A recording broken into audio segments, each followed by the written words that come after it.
Ukrainian Foreign Minister Dmitro warned that the situation in Mariupol could be a red line in the negotiations, saying the Russian military's behavior in Mariupol shows that they have decided to raise the city at all costs.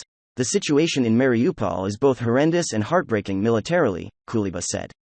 This city is gone.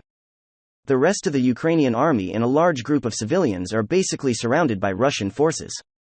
They continue to fight, but the behavior of the Russian army in Mariupol shows that they have decided to raise the city at all costs, he said. Noting that there has been no recent diplomatic meeting between Russia and Ukraine at the level of foreign ministers, Kuleba said, "We have not had any contact with Russian diplomats at the level of foreign ministers in recent weeks. It has become difficult to continue talking to the Russians, especially after Bucha.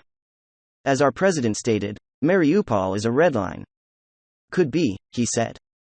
Saying that he expects conflicts in eastern Ukraine to intensify in the coming weeks, Kuleba said, "Intense clashes in the east of Ukraine, in the Donbass, we expect a large-scale attack by Russia against this region of the country. On the other hand, the attempt of the Russian forces to finish Mariupol at any cost. These are my predictions. Of course, it seems that missile attacks on Kiev and other Ukrainian cities will continue," he said. Kuleba said that a visit by Biden to Ukraine would send a message of support to Ukraine regarding the prospects for U.S. President Joe Biden's visit to Ukraine. From the beginning of Russia's aggression against Ukraine, President Biden has shown genuine leadership in providing assistance to Ukraine, mobilizing the international community to support Ukraine, Kuleba said. Therefore, of course, we would be happy to see him in our country, and this would be an important message of support for us.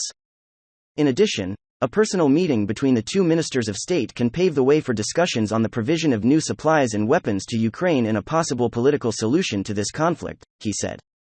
Mariupol is key for Russia as it allows it to create a land corridor to Crimea, which it annexed in 2014, while the huge Azovstal steelworks, which covers more than 11 square kilometers, is known as the last major part of Mariupol still under Ukrainian control.